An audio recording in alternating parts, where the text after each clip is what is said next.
Good morning, everybody. So today I am going to talk to you about picking your perfect wedding venue. If you listen to the last episode, you'll see that basically what this series of videos is about is how to help you how to plan your own wedding. As you may well know, have a podcast called The Icing on the Cake, and each episode talks you through every stage you need in order to plan your very own wedding here in the UK. The reason it's kind of UK specific is because there are a lot of traditions that are different. There are a lot of legal differences here than in the States, in Australia and whatever. So as a result, this is focusing on UK weddings, but that does not mean, of course, that what I'm saying is completely irrelevant. There are a lot of things that do cross over. So today's episode is the second episode in this series, and it's basically all about how to pick the perfect wedding venue. And I'm going to give you my 6 secrets to picking the perfect wedding venue for your special day. Now, the last video just gave you an overview of the things you need to do in priority order in order to plan a wedding. And now I want to go down into detail in each of those areas. So, this episode, as I said, relates to episode 2 of the podcast, The Icing on the Cake, and talks about 6 secrets to picking the perfect wedding venue. Now, before I talk about the 6 secrets, what I briefly want to explain first is about the different ways of having your wedding ceremony. So you can choose to get married in kind of 3 different ways. You can have a church or a religious ceremony, you can have a civil ceremony, and you could also, or instead, you could have a celebrant-led or humanist ceremony. Now, I'm going to talk about each of those 3 elements and, just give you an overview of the ins and outs and the differences. So, first one, let's take a church or religious ceremony. I mean, obviously, most religious ceremonies are conducted in churches. It might be that your religion does things slightly differently, but it'll be conducted, I would assume, in your place of worship. Now, if you're both religious, then I guess the church wedding is the obvious choice for you. If one or other of you isn't, or neither of you are, but you still love the idea of getting married in a church to celebrate your union in front of God, then, there are factors that you need to consider. First of all, do you have a particular church in mind? So is it a Christian church? Are you Muslim? Are you Hindu? Are you, Jewish? There are obviously differences there. I'm going to concentrate on Christian ceremonies because that's what I understand the best. But obviously different religions will have different ways of doing things. But in the main, this is how it works in this country in terms of the legal elements as well. So if the bride's local family church, which is kind of traditionally what people did, they tended to get married in the bride's local church. That doesn't really happen so much these days necessarily. It might be the church that the couple now live in, in the local area. It might be, the groom's, or, if it's a same-sex wedding, it might well be that it's a church that permits you to both marry. As some obviously still don't, which is unfortunately the case. So if it's, let's assume, the bride's local church, that's kind of the easiest way round, especially if the parents still attend the church, as it's relatively straightforward. You probably even so would need to meet, or you will need to meet with the vicar or the priest beforehand, and there will be certain stipulations depending on how the priest or the vicar wants to play it. There are certain stipulations that you need to cover. So often they say you need to have attended a church service a couple of times before the day of the wedding. You may need to attend classes. I grew up as a Catholic, and my My husband wasn't Catholic, so he had to attend a number of church meetings with the priest with me beforehand, which bless him, he did. But that will depend completely on the church and on the nature of the of the religion and the celebrant. So what you would need to do now, if it's a Church of Wales, Church of England, a Protestant church, they are legally able to marry you, so you do not need a registrar as well. Some Catholic churches, the priest is also legally allowed to marry you, so you will not need a registrar as well. Some churches don't allow this, but to be quite honest, you need to find out when you visit the, it's a case by case basis. You would need to discuss this with the vicar or the priest. But in the main, they will conduct the legal element as well as the religious element to the ceremony. So you need to obviously arrange that date with the vicar, with the priest. You need to provide whatever information they require. It might be birth certificates, it might be confirmation that you have been baptized, whatever the sort of the restrictions are. It sometimes happens that if you are getting married in an area that isn't where you grew up, or isn't where you worshipped, or isn't where you currently live, that you may need to attend on a number of occasions.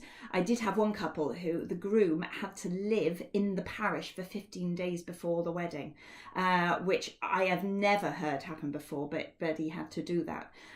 So that it does totally depend, but maybe you might want to, under those circumstances, find a slightly more relaxed vicar. So church ceremonies are obviously one thing. You have your ceremony, then you move on to the reception afterwards. The other alternative is a civil ceremony. Now, civil ceremonies are basically ceremonies that are conducted by a registrar, by a licensed non-religious ceremony by the registrar. Now, this can happen in a number of locations. It could happen at the registry office, so you could go to the registry office, you could have your ceremony there, you could then go on to your reception afterwards. It could be that today, increasingly, a vast percentage of wedding venues also have a license for a civil ceremony, so you can have everything in one place. And that is often the appeal for people who maybe aren't religious or aren't that worried. They like the idea of having all of their day's celebrations in one venue. And then depending on what you want, depending on what you're looking for, you've got a few options there.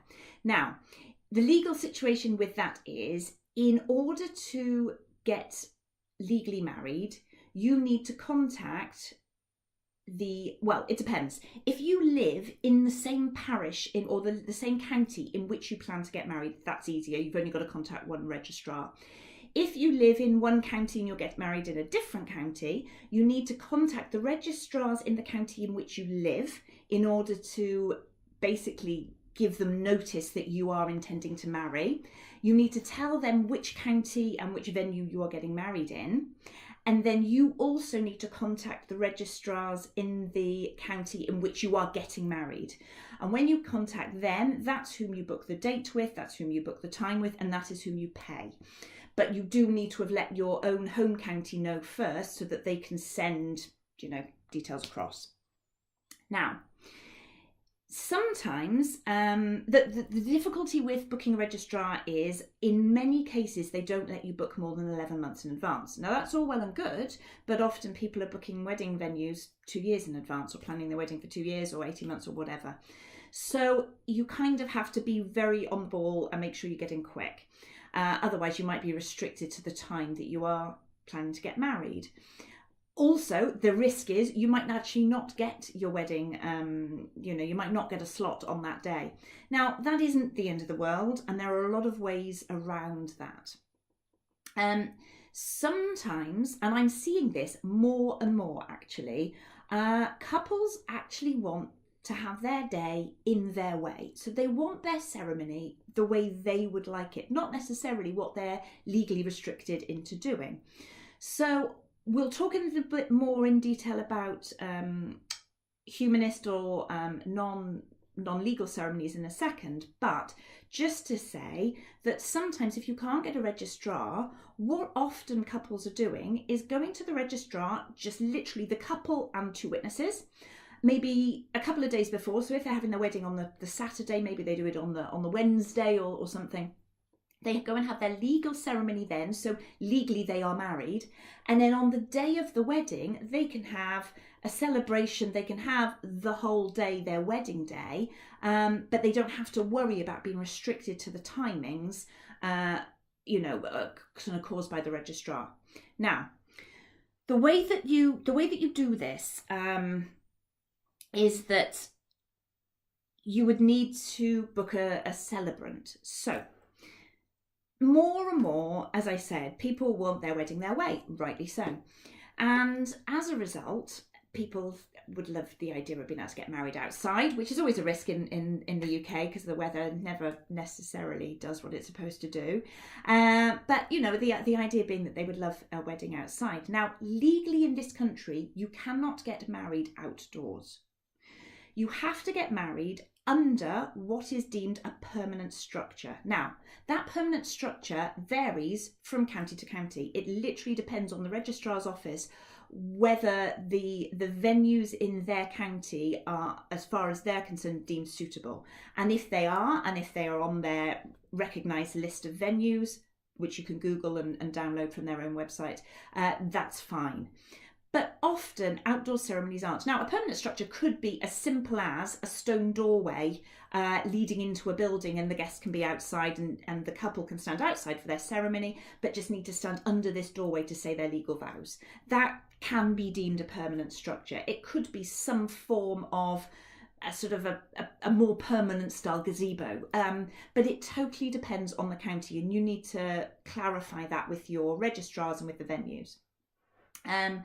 But because people want to do something slightly different and would like an outdoor ceremony possibly, they are choosing the option of having their legal ceremony a couple of days before and then having a celebrant or humanist to provide the services for their wedding ceremony on the actual day. Now, guests, to all intents and purposes, probably haven't even clocked whether it's a legal ceremony or not. They just see the ceremony happening. They probably haven't noticed that they're not signing a register. But ultimately what's happening is they can have a ceremony, they can have it written purely about them. It doesn't have to follow the legal wording. They can write the wording. They can have whichever readings they want. If they want to bring a religious element in, that is their choice, which with a civil ceremony you are not allowed to do. So just to go back, you cannot have any religious element to your ceremony if you are having a civil ceremony. So that means you can't have any hymns, you can't have any religious readings. The only way that you can get round it is sometimes in Wales, a very, very popular wedding hymn, a very popular wedding song is Calon Lan. Now, Calon Lan cannot be sung at a civil ceremony. So often what happens is the couple will use that as their exit music, or they will sing it after the registrar has left. So the registrar leaves and then they have maybe their hymn, or they have their exit music. So there is a way around it, and registrars are mindful of that and will work with you to deal with that. But yeah, just to make that point, you can't have any religious element to a civil ceremony. For a humanist or a celebrant-led ceremony, you can have what you want. It is your day, you have it your way, and you pick somebody who will meet your needs and do exactly how you want, run it how you would like it run. So you are able to do what you want, but it is not legally binding. In Scotland, a celebrant is able to provide a legally binding service. However, not in the rest of Britain. It's the same with the States. So the way it works in the States, just to kind of go off track a little, in the States and in Scotland, is it is the celebrant who is able to provide a legal ceremony. It isn't the venue. So here you have to get married in a licensed venue. There, it is the celebrant who is licensed. Now, the hope is that this will obviously change to give people a lot more flexibility, but at the moment that is the situation. So you can, just to go back, you can have a church legally binding religious ceremony. You can have a civil legally binding ceremony, or you can have a humanist celebrant-led ceremony, which is not legally binding. So you would have to also have the civil ceremony, but that can be done separately. It could either be done later in the day, earlier in the day, or on a different day. And then your celebrant can conduct your day in the way that you want. And if you want it outside, you can have it outside. Okay.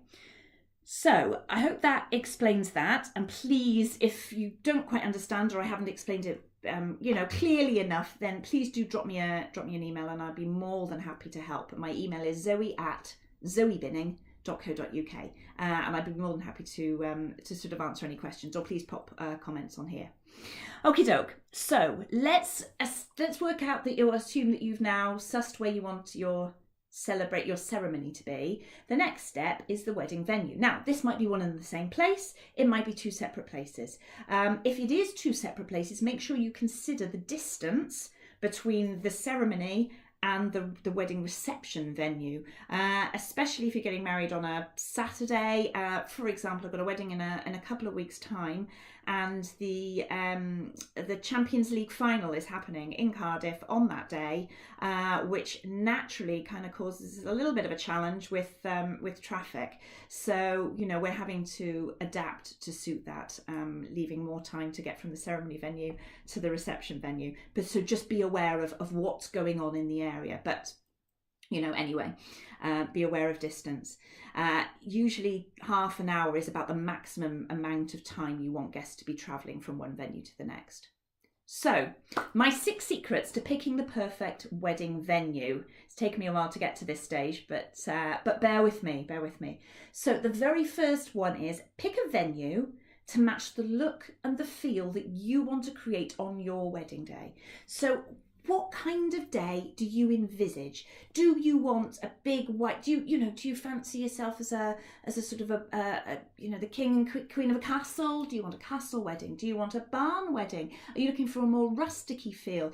Do you want to get married by the sea? Do you want to get married in a lighthouse? Do you want a hotel? Have you got lots of guests travelling, and the practicalities of a hotel in a central location, maybe near an airport or a train station, just work for you?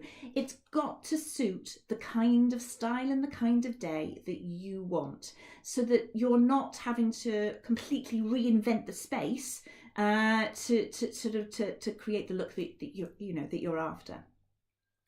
So number 1, pick a venue to match the look and feel that you want to create on your day. Number 2, capacity. Now, this is key, ultimately. How big does the main function room have to be?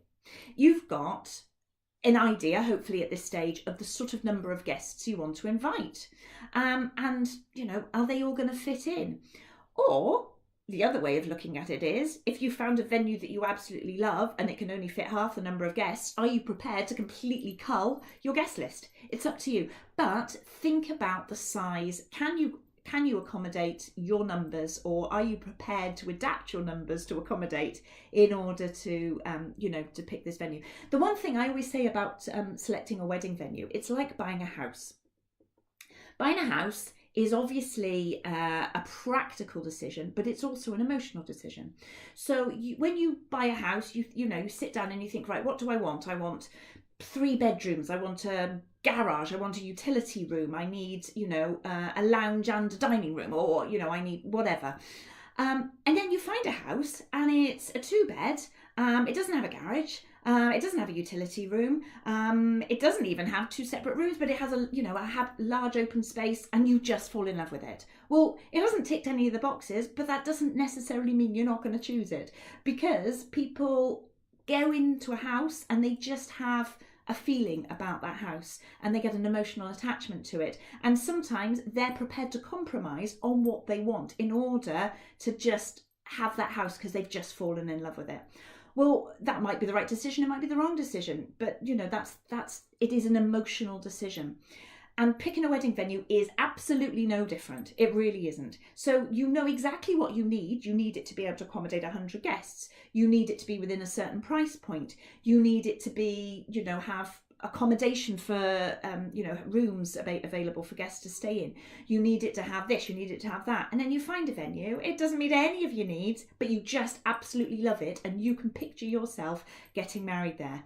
So as a result, it means, right, well, I've got to kind of halve my guest list, or I've got to bring in something different, or I have to accept it isn't the colour I was planning, or whatever. But if that's the case and that's what you want, then that is how it is. Which is why planning, finding a venue for people can often be quite difficult, because it is that emotional decision. However, think about capacity. Right, the next thing to think about is rules, the rules of the venue. So make sure you read the rules, make sure you read the small print, make sure you read the terms and conditions. Because if, for example, you want to do a 3-course sit down, or actually you don't. You might not want to do a 3-course sit down meal. You might want sort of street food, and you might want to use your wedding cake as the dessert. You might, you might have family who own a brewery, for example, and they want to provide all the alcohol for you. Yet you find a venue and you're restricted to the 3-course sit-down meal. You can't use your cake as dessert. You can't bring in any other food suppliers, and they've put a massive corkage on bringing in your own alcohol. So again, you've got to decide, what is your priority? Is your priority your choices for food and drink? Or are you prepared to compromise in order to have the venue you want? So think very carefully about what you are and aren't prepared to compromise on. Okay, the next thing to think about is, how long do you want to party the night away? Because some venues have restrictions. They have restrictions depending on whether they're in sort of rural areas, and they've got sheep and cows and whatever, and you can't have fireworks, or you can't have music after 11 o'clock at night. You might be in a built-up area. There might be a lot of housing around, and again, they restrict you in terms of the time that your music can be turned off. Sometimes people can only have recorded music. They can't have live music, or they can have live music, but it can't be. It can only be acoustic. That some venues have different kinds of restrictions, and you need to be sure that you are happy with those restrictions. Because if it's really important to you to be able to party all night long with your friends and family, and then go into town afterwards and carry on the party, well, you've got to think that through. So be very aware of the small print in that respect. The next bit of small print to be aware of is do you know what? I can't believe this. My doorbell has rung. Bear with me and I will be back to you.